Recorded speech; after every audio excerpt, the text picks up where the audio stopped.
Саламатсыздарбы, сиздер көрүп жаткан BBC Лондондон соңку эл аралык жаңылыктар менен тааныштырабыз. Мен Акчолпон Койчиева.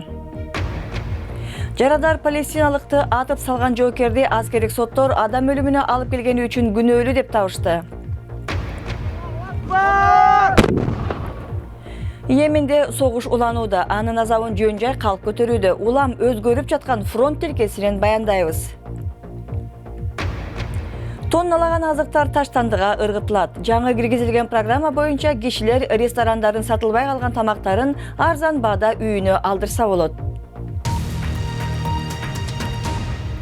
Жерде жарадар болуп жаткан палестиналыкты атып салганы үчүн израилдик жоокер күнөөлүү деп табылды.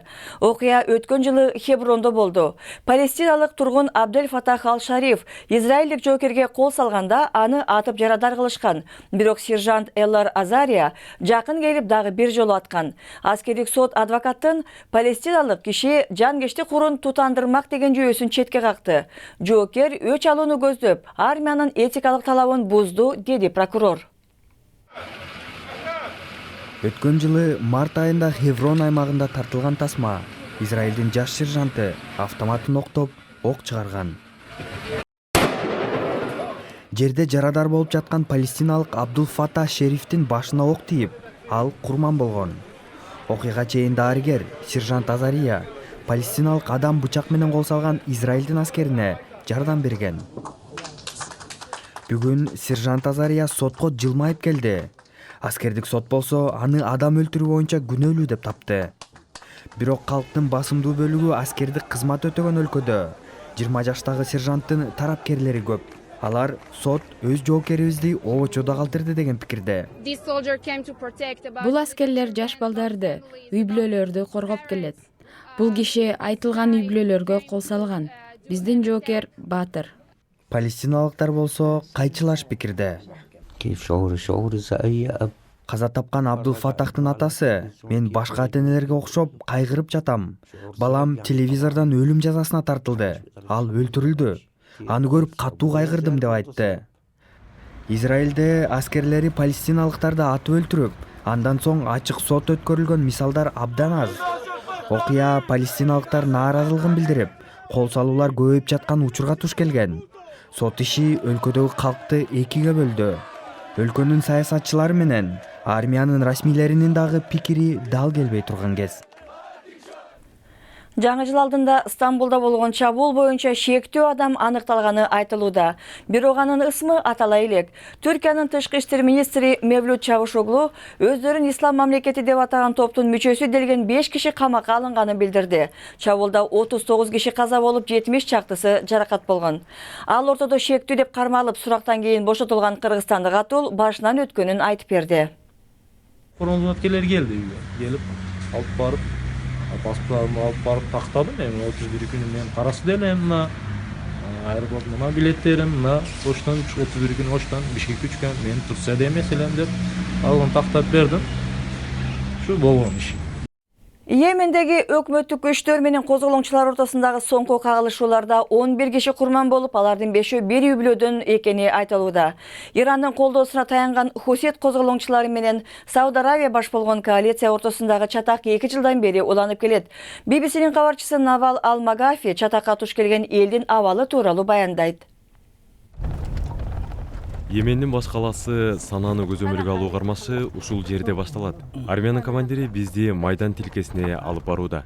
Ал каланын айланасындагы тоолор Хусит козголоңчуларга көмөк көрсөтүп жатканын айтты. Бул аймакка биринчи жолу эл аралык медиа өкүлдөрү келди. Санаа шаарында 70 гана чакырым калды. Бирок Хусит козголоңчулары каршылык көрсөтүүдө. Күн сайын чабуулга чыгабыз. Козголоңчулардан аймакты бошотуп жатабыз. Алар артка чегинүүдө. Арине Сауд Арабиясы баш болгон коалиция абадан жардам көрсөткөнүнө карабастан, армия ири жеңиштерге жеткен жок. Салгылашуулар Йемендеги гуманитардык абалды кризиске кептеди.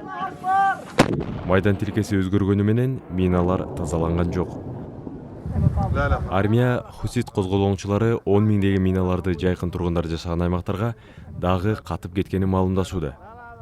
Аскерлер былтыр 30 миң минаны тазалаганын айтат. Ал эми жергиликтүүлөр айдоо талааларында дагы миналар бар деп кооптонууда.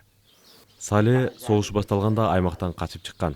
Бирок абал оңолду деп кайтып келиптир. Анын үйүндө катылган мина жарылып, аялы, баласы жана кызы курман болгон. Хусит козголоңчулары жайкын тургундар жашаган аймакка миналарды катты деген дооматты четке кагууда. Алар миналар аскерлерге каршы гана колдонулганын айтып, ал миналарды армия орнотту деген пикирде. Ким жооптуу болсо да Йемендин тургундары жапа чегип келет. Түз эфирде BBC кыргыз кызматы эми күндүн башка жаңылыктары. Түркиянын, Сириянын өкмөтүн колдогон күчтөр ок атышпоо шартын бузуп Казакстанда өтө турган тынчтык сүйлөшүүсүнө тоскоол болуп жатат деп айыптады. Иран муну токтотууга күчүрүшү керек деди Түркиянын тышкы иштер министри. Иран Сириянын президентин жана аны жактап согушкан шиит топторун колдоп келет. Орусиялык хакерлер Америкадагы президенттик шайлоого таасир этип, Демократтар партиясынын компьютерлерин бузуп кирген деген айыптоолор боюнча Дональд Трамп күмөн санаганын дагы бир жолу билдирди. Ал Твиттер аркылуу чалгындоо кызматынын маалыматы жума күнгө чейин жылдырылгандыгын айтты. Бирманын өкмөтү түзгөн комиссия Рохинджа мусулмандары жабыркоодо деген айыптоолорду четке какты. Соңку айларда 10 миңдеген рохинджалар Бирмадан качууга мажбур болгон. Алар Бирманын армиясы аларды кыйноого алып, үйлөрүн өрттөп, куундуктаганын айтышууда. Бирок комиссия бул айтылгандарды далилдеген жетиштүү фактылар табылган жок деп билдирди. Даяр азыктарды ыргытууга бөгөт коюу үчүн Англиянын Лидс шаарындагы студенттер иштеп чыккан мобилдик программа Британия боюнча жайылууда. Кафе-ресторандар жана нан сатуучулар күндүн соңунда сатылбай калган азыкты ыргытпастан муктаж адамдарга 1-2 фунтка сатса болот. Англиянын Лидс шаарында түшкү тамактануу учуру келди. Тургундар ар түрдүү тамактарды сатып алууга кезекте турушат. Ашпозчулар күндүн аягында киришет деп үмүттөнөт. Бирок канча тамак сатыларын алдын ала билүү татаал жана тамак ар дайым ашып калат.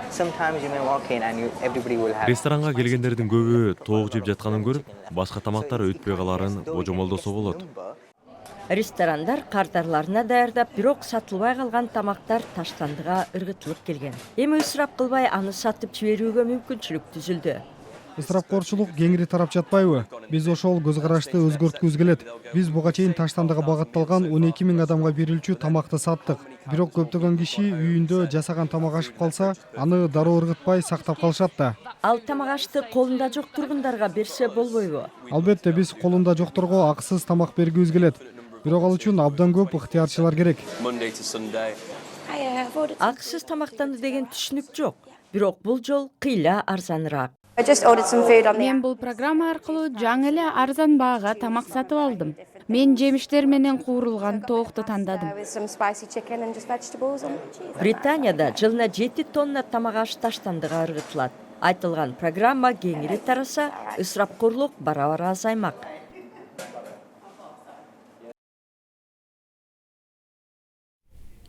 Спорттон мурда чукул кабарга токтоло кетели. Германиянын полициясы Берлин шаарындагы террордук акты боюнча уюштуруу деген шек менен 16 жаштагы тунистик адамды камакка алганын билдирди. Эми спортко өтөбүз. Бүгүн кечинде Тоттенхэм өз таласында лиганын лидери Челси менен таймашат. Командалардын соңку оюнунда Тоттенхэм утулган эле. Кечээки оюндарда болсо Борнмут менен 3-0 күрөшүп отуруп 3-3 болуп тең чыккан кечээки оюн Арсенал үчүн сынак болду деп айтты Арсен Венгер. Ал арада Свонзи жаңы тренери Пол Клемент келгенден берки биринчи жеңишке жетти. Дүйнөлүк экинчи ракетка Серена Уильямс Жаңы Зеландиядагы ASP классик чемпионатындагы экинчи таймашында дүйнөлүк 72-чи орунда турган мекендеши Madison Brangelга утулуп калды. Жаңылыктардын соңунда Кытайдын Харбин шаарындагы муз айкелдерин көрсөтө кетели. Бул жакта агы өткөн дарыядан музап келип, өнөрпоздор имараттардын, жаныбарлардын ар кандай айкелдерин кесишет. Аларды көрүүгө жүздөгөн кишилер келет. Харбин Кытайдагы эң суук аймактардын бири. Айрым учурда абанын температурасы бул жакта -35ке чейин түшүшү мүмкүн. Харбин тургундары кыштын кызыгын көрүп жаткан экен, берүүбүздү жыйынтыктайбыз.